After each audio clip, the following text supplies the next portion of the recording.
Hi, welcome to Spin Bin, the Australia Institute TV series where we myth bust, unpack, debunk the spin that our beloved elected leaders try and feed the public and the media to try and get their policies over the line. This week we're looking at an interview by Angus Taylor, the Minister for Energy and Emissions Reductions, or so-called emission reductions. I'm going to say that's spin in itself, isn't it? The whole title. Something's happening to emissions. Yeah, and we're going to try and get to the bottom of Angus Taylor's modelling that sits into the Prime Minister's plan, which is of course part of the election policies. And let's just face it, there's a lot going on in the spin-osphere, just not a lot happening in climate policy. This is actually the second time that we've tried to film this episode. He beat us. He beat us. So this is an interview with Angus Taylor in response to something egregious that Richard said about his rock-solid net zero plan. We took it on. We thought we'd take it at face value, fact-check what he was saying. Tried to put it into context, tried to decode what he had to say, but the spin was too thick. It's not spin. It's not spin, it's nonsense. Like the rantings of a lunatic, yeah. Really. It beat us. Yeah. It beat us. It even beat us. But we're back to try again today, because it's important that people get to the bottom of this stuff. Right? The issue is important, even if the minister responsible doesn't take it seriously and doesn't take himself seriously with what he's saying. And who is tasked with explaining clearly his policies and developing them. The mechanism for implementing those policies. Yeah. That's his duty, not to, hide behind complexity or obfuscate. I can't say that word. Obfuscation. He knows how to do it. All right, so we need to give you some context. As I said, this interview with Taylor was in response to an interview that Richard had earlier in the week with 3AW. Do you want to just explain a little bit about what that was and what you'd found in the modelling? Yeah, so the government released the modelling that sits behind its climate plan, which is of course designed to develop policy to get us to net zero. So it's all very sciencey, it's all very economicsy, it's all quite important because Australia's now committed to getting to net zero. No, just let me stop you. Sorry. It's committed to getting to 85% of the No, it's committed to getting to net zero. It's released modelling that only gets you 85% of the way there. See, you're falling for it. We're letting them off their commitments. They told the Australian public, they told the world they were committed to net zero. No, you're right. And then a couple of weeks later, they put out some modelling. It's like, net zero means 85% reduction, not 100%. So the modelling's out, and modelling's one of my things, so I had a close read of the modelling, and bizarrely, the first thing that sticks out in the modelling is they've modelled a carbon price. They've modelled how a carbon price would work to lower emissions across all sectors of the Australian economy between now and 2050. Now, of course, we've spent a decade hearing that carbon prices wreck the economy. And they've just modelled how a carbon price would help transition the economy, and now they're pretending that that's not what they've done. So the interview I did with 3AW was about the modelling. There was that paragraph that you found in the net zero plan. It's probably worth reading that out so you can explain. Yep, so page 29, top secret, hidden on this thing called the internet. Anyone can find it. The marginal abatement cost in the model represents the variety of ways that action can be motivated. Now let me just decode that little bit of econobabble. The marginal abatement cost means the cost to firms, the cost to the economy of reducing emissions. Now, when we put a price on cigarettes, we do that to discourage people smoking. When we put an excise on petrol, we do that. We know that higher petrol prices discourage people. So everyone knows how prices work in the economy. That's exactly how they work in a model. And according to the modelers, the marginal abatement cost in the model is required to motivate change in behaviour. So to get people to change their behaviour, you need to motivate them, and to get companies to invest in emission reduction technologies, to invest in energy efficiency, you need to motivate them. And then the modelling describes the ways that this motivation could take place, including voluntary action. Yeah, possible. People could just decide to change their behaviour. It's not economics usually to just rely on altruism, but it can work. government regulation, such as efficiency standards or technology mandates. Now keep in mind the government's just attacked Labor for wanting to mandate things. Well, their own modelling says mandates are an option. Or government financial support or incentives, subsidies, or tax arrangements, such as fuel excise. So what all the modelling says is there's lots of ways to drive change. Voluntary behaviour, maybe, subsidies, regulation, or tax. Yeah. And the modelling doesn't say which motivation exists. That's up to the minister. But the modelling makes clear that something external, some shock, some pressure, some change is required to get the entire economy to change direction. So all you were doing was pointing out something that's in the government's very own modelling.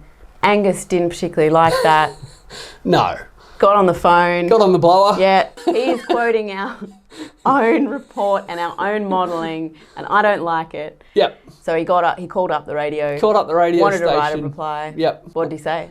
That I was wrong. Yeah, right. We should listen to that. We should listen to that. I bet he had more to say than that. Not really. Oh, yeah, sorry. Let's be clear. He had a lot to say. With many, many words. There's a lot of words get used. A lot of words were harmed. He didn't say you were wrong. He didn't.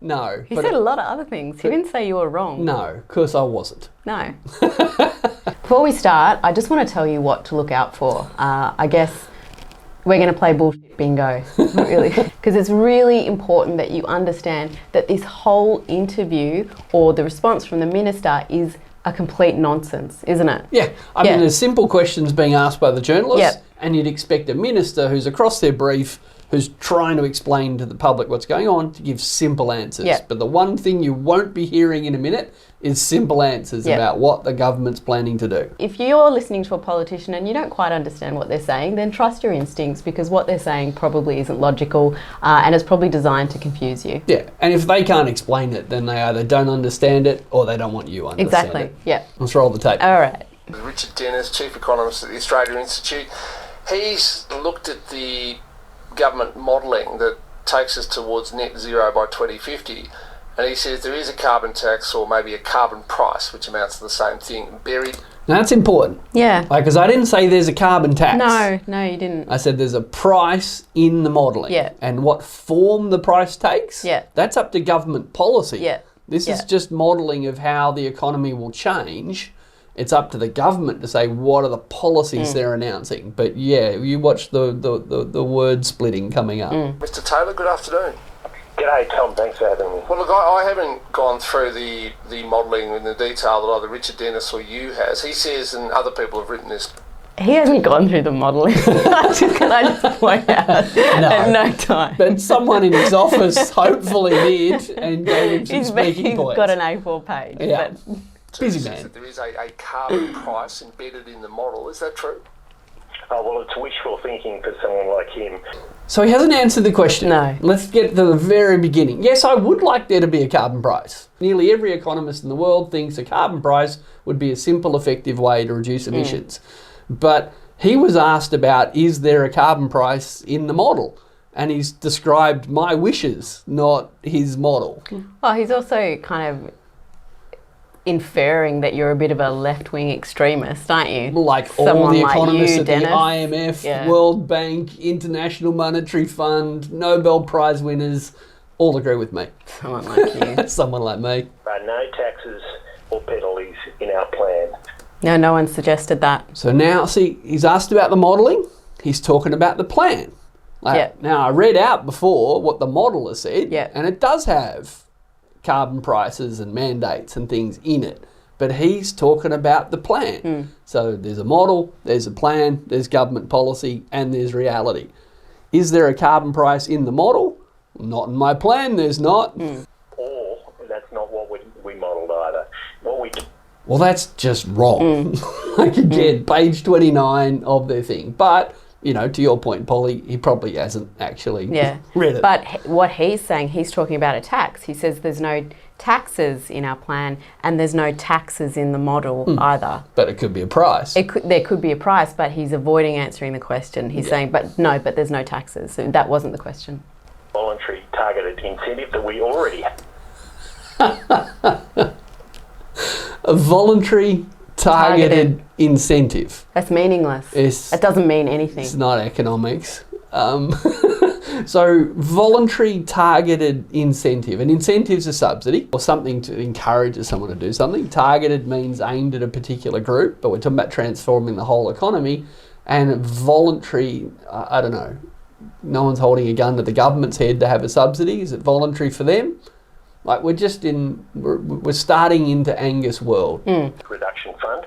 So if you're a farmer and you can get your carbon emissions absorbed into your soil by regenerating your soil, there's an incentive to do that today. Just to be clear, I'm not a farmer and I don't have any soil so does this not apply to me? And a lot of people aren't. Like I get that there are a lot of people who are farmers, and I love our farmers, guys. Go but farmers. There's a lot of people what aren't farmers. So we're talking again about how we're going to transition the entire Australian economy. We're talking about concrete, we're talking about steel, we're talking about manufacturing, we're talking about Transport. we're talking about the aviation industry. And apparently some farmers are getting paid some money to sequester carbon in their soil. Very specific activity. Very small, specific activity. The dirt, to manage dirt. And the modelling I was referring to before was not farm modelling. It was $2 trillion worth of Australian economy modelling. But yeah, tell us more about the farmers, Angus. This factor was put in place by Tony Abbott a number of years ago. That's current policy. That's what we modelled. And that supports sensible emissions reduction in a very targeted way, but it sure as hell ain't a carbon tax. Sure as hell ain't a carbon tax. Sure as hell ain't a carbon tax. Didn't accuse it of being one. What he's talking about is a policy called the Emissions Reduction Fund. He mentions that. It's worth $4.5 billion. It's extremely inefficient, doesn't create any revenue for the government. And he's talking about basically through that, people are paid to manage the land in a certain way or reduce their emissions. But it's a really little policy. Tiny. Yeah, in the scheme of things. Government spends $500 billion a year. Yeah. The Emission Reduction Fund is $4 billion over 8 years. Yeah. So if we take the idea that the voluntary targeted incentive is the government the VTI. The VTI is the government paying people. Yep. It doesn't make sense. No. If we take it as the government paying people, he's talking about paying farmers, like we're actually incentivising emissions reduction by paying farmers. The only people that this government pays is farmers or massive gas and oil companies. But if it's voluntary, why would anybody bother? I reckon we should just cut it there. If it's all voluntary, why would we even bother, Polly? That's a good question. Well done, Tom. What do you think Angus is going to say? Excellent question. We're not targeting you with the decode. We're targeting the guy with the soil, Richard. I want to talk about the farmer. We're not targeting you. Not you, Tom. Transforming a $2 trillion economy. And the guy says, gee, I don't know that this voluntary action's going to do much. I'm not talking about you. I'm talking about a farmer you. with a voluntary targeted incentive. Let's suppose you're a farmer. He's not a farmer. He works at a radio station. There's a hint, Angus. You rang a radio station. A lot of people aren't farmers. A lot of people are not farmers. Yeah. Regenerate your soils in a way which can absorb carbon. Hard to do if you're not a farmer. You can get an incentive now under the Emissions Reduction Fund for doing exactly that. If you're a farmer. If you're a farmer, you and I or can't. a gas We can't. Yeah, or if you're the CEO of a massive fuck-off gas company. You and I can't register a carbon offset project under the Emissions Reduction Fund. I don't think we have a role. Although actually, in fairness, they are handing out carbon credits for pretty much anything. So it's Give it time, you conceivable reckon? that if I choose to walk to the shops instead of driving, I'll probably be giving carbon credits. Anyway, sorry, deviation. Well, let's just see. Would you do it? Because it's profitable for you to absorb more carbon into your soil. If you're a radio station Yeah. or Would a you think do it? tank or a Yeah. concrete factory. You also can improve your productivity while you're at it. But so farmers are doing it now, today. Yeah, They're the same. How do we get to? I mean, how does this all lead to no net zero emissions? I mean, do we just hope that lots of amazing technology gets developed up? Yeah. Also a really good question. Also a really good question. He hasn't answered it. No. How do we get to net zero when not just, like, let's be clear, 3% of Australians work in farming. 97% of people don't work in farming. It's really nice if there's more carbon in soil, but how is that going to decarbonise steel, cement production? Or aviation. Or transport. Yeah. Or shipping. Everything. Yeah. The economy. Do you think that's what he's going to say? Well, let's wait and see. Although, spoiler alert, I've heard this before. Volunteering to reduce one's carbon output and getting some assistance from the government is going to lead to the whole economy not producing net emissions. It's not, and that's not what we're proposing in the... No. Sorry, you've asked the wrong question. Yeah. Is he just saying it's not going to transition the whole economy? It's not going to transition the whole economy. I've talked about soil carbon the whole interview, and when asked, will that really transition the whole economy? No, of course not. No, I didn't say that. No. No, I'm not saying that. I mean, this is just gaslighting now. Boom, boom. Gaslighting-led recovery. Yeah, gas-lit economy. Only 10% of the abatement by 2050 will come through that source. The vast majority is coming because we're seeing really substantial reductions today happening and continuing to happen in the cost of emerging technologies. So I'll give you an example. Solar has come down 12% a year in cost for 50 years. Fantastic. So now we're talking about new technology. Has the government announced a new technology plan? No. Has it announced new funding for any new technology? No. Has the university sector just shed 40,000 staff? Yes. So we're talking about the cost of solar collapsing over the last 50 years. Well, it's hardly an emerging technology then. Well, and that didn't happen by accident. That happened because people invested in it. Yeah. Technology doesn't just fall from the sky. It comes from research and investment. It comes from things like the renewable energy target, forcing the private sector to invest in things and learn how to do it better and cheaper. But again, with the whole plan for net zero, there's no mention of any new policy. But technology is just we're going to have imaginary new technologies that are going to be motivated, incentivised with imaginary new policy. It's crazy And stuff. there are policies at a state level. He's saying it's all just going to happen by magic, but actually the states are doing a lot of the work to actively make this happen. They're investing in renewable energy. They've got renewable energy targets. Angus, if anything, is trying to obstruct those and working against them with his gas-fired recovery. But he has no new policies. No. He's not doing anything, yet still has the gall to say this is just going to happen. Oh, and this government was attacking the South Australian government not that long ago for having too many renewables. So again, we know how to drive these new technologies into the economy, but this whole pamphlet doesn't have any new policy in it. But don't worry, new technologies are coming. Oh, they are investing though. They're giving a whole lot of money to CCS. Carbon capture and storage, turning gas into hydrogen. Yeah, I mean, a gas-led recovery. I mean, we're on our way we're having a gas-led recovery to net zero. Yeah, I mean, anyway, thanks, Angus. Yeah, great job. What else you got to say? Doing that with a whole series of technologies. All right, so and those technologies have been modelled, and that's driving the vast majority of the abatement. Now, we know carbon capture. Now, when he says that's driving the vast majority of abatement, he means in the future, in the model. Right? So we're just assuming that the vast majority of the abatement comes from new technology.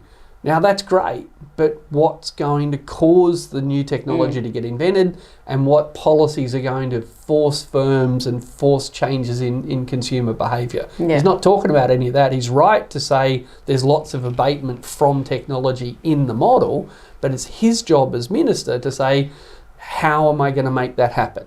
You know, it's like announcing you're going to have a rollout of 20 million people and you haven't got a plan to get the vaccines to where the people are. Assuming you're going to roll out vaccines fast and then doing it slow means you've done your job badly. Assuming you're going to roll out new technologies fast is easy. Doing it, that's the challenge. That's his job. Will require a modest incentive, which we're doing now as we speak through the emission. Doing it again. Carbon capture and storage, though. Yep. That's not a modest incentive. No. Like, since 2003, this government, or sorry, not this government, but successive governments have given about $4.5 billion to carbon capture and storage. They must have a lot of faith in that technology. That is also a technology that's about 50 years old. It was initially used to pump more oil out of the ground, but that's not a new technology. We know that technology doesn't work.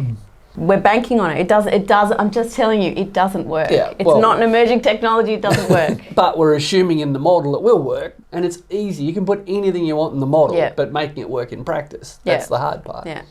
So what you're really saying is the real work in terms of carbon emissions, or to be honest, CO2 emissions, will be done by existing technologies like solar getting cheaper and cheaper and cheaper, and new technologies emerging. So the idea that you need to put a price on carbon and people will adjust their behaviour, that's not going to drive this. You're saying it's all about new and emerging technologies.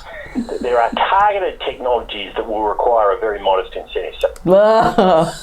Like carbon capture and storage, turning gas into hydrogen, pretty much anything except renewable energy they're willing to subsidise. And they're not modest, those incentives. There's so much money going to gas companies for this stuff. More humble. Low key. Yeah. Startup. Minions. Startup. Yeah. Yeah. Seed funding. It's happening today. Carbon capture and storage, I think I've talked to you on your program about that in the past. Santos has just committed a $220 million project out of Moomba on the back of the Emissions Reduction Fund, which, as I say, was put in place by Tony Abbott and Greg Hunt a number of years ago. So there's some technologies that will rely on that incentive. It's about 10%. It's very targeted. It's voluntary. And that's a complete contrast to what Julia Gillard did, where she put in place a whole of economy, or most of the economy, carbon tax that raised the price of everything. That's not what we did with the Emissions Reduction Fund. Okay, do I even need to unpack this? It's just nonsense. It's just nonsense. Again, so, he's asked about the whole of economy. He talks about soil carbon and gas. He's pressured on, is soil carbon and gas going to be enough? No, obviously not. Julia Gillard, she had whole of economy-wide policies, but we're not doing that. We're just hoping that new technology is going to come along. So what have we been waiting for? And that's only going to be, did he just say that's only about 10%? That's about 10%. Yeah. There's some technology that just... Yeah, 80% of it is hope that new technology gets invented and rolled out quickly thanks to imaginary policies. Yeah. So on your bingo card, just not nonsense. Like, just doesn't mean anything what he's saying. Wing and a prayer, hope, anything. It's cray-cray. Majority of it is technology improving, and the answer is yes. It's 3 decades. The technologies are seeing billions and billions, hundreds of billions of dollars of investment across the world. The costs are coming down at a rapid pace. What technologies? We've already got all the technologies we need. We've got mature technologies, and the reason why they're coming down in price is because they've been invested in. 2-3 years ago, this government was accusing renewables of causing blackouts. Now, it's all just going to fix itself, and there's nothing for us to do. I'll take credit for that. I'll take credit for that. Yeah. Thank you, state governments, for Yeah. doing all of that. And again, let's go back a step. It's only 3 weeks ago that whether we would commit to net zero or not was this giant political question. Now we've got the minister saying it's free, it's easy, it's costless, it happens anyway. So what was the fight about? And in fact, why weren't they saying 5-10 years ago, we're techno-optimists, everything will be all right? These people have fought tooth and nail against the transition to renewable energy, and now we have the minister going, oh, isn't it great? And it's so good, we don't even have to have policies in place to encourage electric vehicles or solar panels on roofs or battery storage. Nothing. No plan in the plan. Just, optimism and soil carbon. Yeah, but there's a reason why the prices for these things are dropping, because they've had investment in the past. Like, you've got the Swedish government heavily investing in the development of green steel, which is why... surprise, surprise, Sweden's been the first country to develop green steel. Yep. But apparently that's just going to happen in Australia. Australia. And we're going to import mining trucks from Sweden made out of green steel over there because here in Australia we're just sitting back and hoping. Well done, Angus. playing a leading role in this, and I am confident that we'll look back in 30 years' time and say, it wasn't a tax that did it, it wasn't government telling people what kind of car did it, it was just sensible technologies. And you look back at the technology we had 30 years ago in this country, back in 1990, you and I can remember that, Tom. It was pretty different from what we're talking on today, that mobile phone I'm sitting on today. Technology changes. Oh, let's talk about the olden days. The good old days. The good old days. Pretty sure we had solar panels 30 years ago. We did. We had wind turbines. The Dutch have had them for quite some time. Look, again, he's just shifting the debate. Now he's gone all folksy. Oh, the world's changing. Well, it is. But the problem with climate change is that we're in a hurry. Like, the science is quite clear. We need to transition very quickly. And in 30 years' time, I think our economy, our energy system will look quite different.